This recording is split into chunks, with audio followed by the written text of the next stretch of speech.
The morning that could have changed Daniel Harper's life almost destroyed it instead. At exactly 8:17 a.m., Daniel was running late for the most important interview of his life when he saw the woman collapse. He could have kept walking. For a second, just 1 second. He almost did. He almost did. Daniel tightened his grip on his worn leather briefcase as he rushed down Ashford Street, the cold wind slicing through his thin jacket. His phone buzzed in his pocket, flashing the time again. 8:17 a.m. His interview at Silverline Technologies was at 9:02. If he got this job, everything would change. No more overdue rent notices taped to his apartment door. No more counting coins before buying milk. No more pretending in front of his 8-year-old daughter that everything was just fine. 8-year-old Lily Harper was the reason he had practiced his answers until 2 in the morning. The reason he ironed his only suit 3 times. The reason he whispered to himself every day, just hold on a little longer. As Daniel crossed the street near the bus stop, he noticed a small crowd forming on the sidewalk. At first, he ignored it. People gathered for all sorts of reasons. None of them were his problem today. But then he heard it. She fainted. Does anyone know CPR? She's not waking up. Daniel stopped. His chest tightened. He glanced at his phone again. 8:19 a.m. If he stayed, he would miss the train. If he missed the train, he'd be late. If he was late, he wouldn't get the job. And if he didn't get the job, he saw Lily's face in his mind, her hopeful smile from the night before. Daddy, when you get the job, can we buy strawberries again? Not if, when. Daniel swallowed hard. He stepped toward the crowd. A woman in her early 40s lay on the pavement, dressed in a navy coat and elegant heels. Her dark hair was slightly disheveled. Her face was pale, her breathing shallow. The people around her looked panicked, but none of them were doing anything. Call an ambulance, Daniel said firmly. I think someone did, a teenager replied. Daniel knelt beside the woman. Ma'am? Can you hear me? No response. He checked her pulse. It was weak. He had learned basic first aid years ago when Lily was born, a free parenting class at the community center. He gently adjusted her position, elevating her legs slightly. Mom, stay with me, he murmured. The seconds ticked by like hammer strikes. Through this 8:23 a.m. He was going to miss the train. The woman's eyelids fluttered slightly. Can you hear me? Daniel asked again. Her lips moved faintly. Water. She whispered. Someone handed Daniel a bottle. He carefully helped her sip. Her breathing steadied. The ambulance siren echoed in the distance. Daniel exhaled, relief washing over him. Paramedics rushed in, assessing her condition. Did she hit her head? One asked. No, Daniel replied. She just collapsed. They lifted her onto a stretcher. As they prepared to load her into the ambulance, her hand suddenly reached out and grabbed Daniel's wrist. Her eyes opened halfway. You stayed, she whispered weakly. He gave a small smile. Of course. Your name? Daniel. Her grip loosened. Thank you, Daniel. The ambulance doors shut. Daniel looked at his phone. 8:31 a.m. He had officially missed his train. By the time Daniel reached Silverline Technologies, it was 9:24. The sleek glass building towered above him, reflecting a world he didn't belong to. He adjusted his tie, wiped sweat from his forehead, and walked inside. The receptionist looked up. Interview? Yes, Daniel Harper. For the operations manager position. She checked her screen. You were scheduled for 9. I know.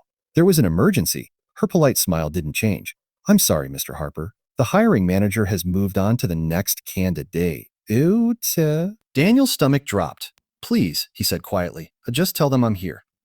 She hesitated, then made a call. A few minutes later, a tall man in a gray suit stepped out. Mr. Harper, he said flatly. I'm Gregory Mills. We value punctuality here. I understand, Daniel replied. I stopped to help someone who collapsed on the street. Gregory's expression remained unreadable. That's unfortunate, he said. But responsibility also means planning for contingencies. Daniel felt heat rising in his face. I'm a single father, he said. I don't make excuses. I make choices. Today I chose to help someone who might have died. The lobby fell silent. Gregory studied him for a moment. Then he checked his watch. You have exactly 10 minutes, he said. Impress me, he said.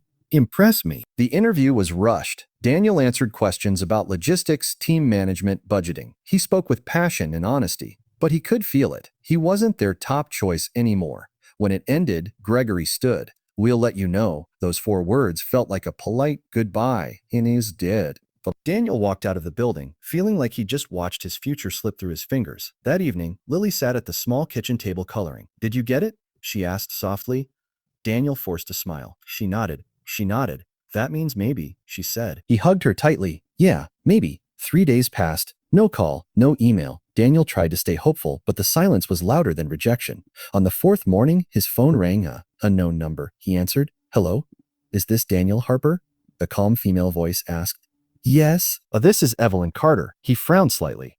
The name sounded familiar, but he couldn't place it. "You helped me 3 days ago on Ashford Street." His breath caught. "The woman who collapsed?" "Yes." Her voice was stronger now. "I've been trying to find you. The paramedics gave me your name." Ian Daniel said awkwardly, "I'm glad you're okay." There was a brief pause. "Mr. Harper," she said, "I would like to meet you. Ooh, today, if possible." He hesitated. "I'm not sure that concerns your interview at Silverline Technologies." Daniel froze. "How do you know about that?" Another pause. Another pause. "Because," she said calmly, "I'm the CEO." Daniel nearly dropped his phone. "You're what?" "I'm the CEO of Silverline Technologies," Evelyn Carter repeated. "And you missed your interview because you chose to help me." His mind raced. The elegant coat. The confidence in her voice. The grip on his wrist. "You were..." Yes," she confirmed gently. "I was on my way to the office when I fainted. Exhaustion, dehydration, too much stress." Daniel leaned against the wall, stunned. "I didn't know."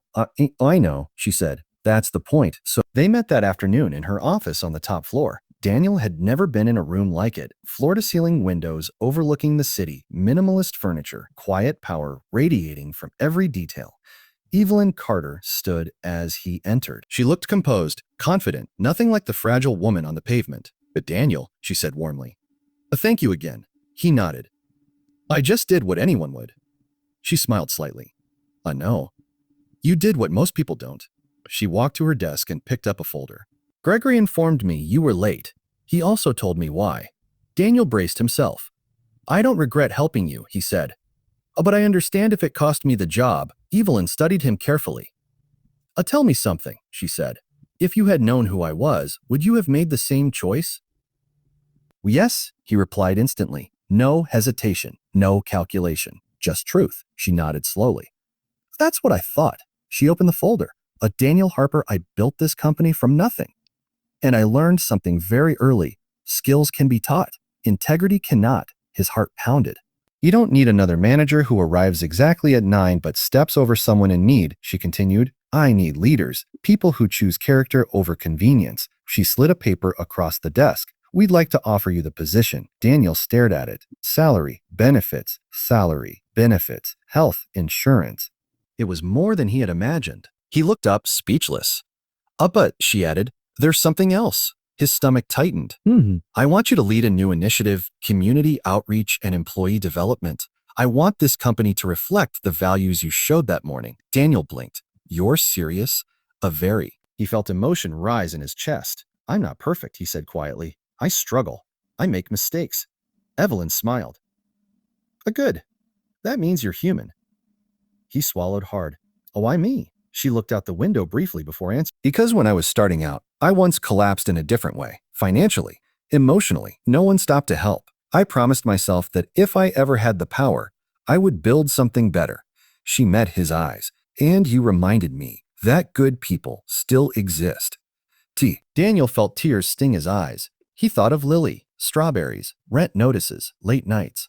"I accept," he said softly. 6 months later, Daniel stood in the same lobby where he had once been dismissed, but this time, employees greeted him with respect. The outreach program he launched had partnered with local shelters, offered internships to struggling parents, and created flexible schedules for single caregivers. Productivity increased, morale soared. Silverline's reputation grew stronger. And one evening, Daniel brought Lily to the office. She stared wide-eyed at the view from the top floor. Daddy," she whispered. "Is this where you work?" He knelt beside her. Yeah." Evelyn walked in and smiled. "So this must be Lily." Lily nodded shyly. Thank you for helping my dad," she said. Evelyn crouched to her level. No," she replied gently. "Your dad helped me." Daniel watched them, realizing something profound. He had thought he lost everything that morning. Instead, he gained something far greater. Proof that kindness is never wasted. Proof that doing the right thing might delay your success, but it will never destroy it. As the sun set over the city, painting the sky gold, Daniel understood the real lesson. Success isn't about being on time. It's about being the kind of person who stops when the world keeps walking. And sometimes, the life you save ends up saving yours. Pluck saving yours.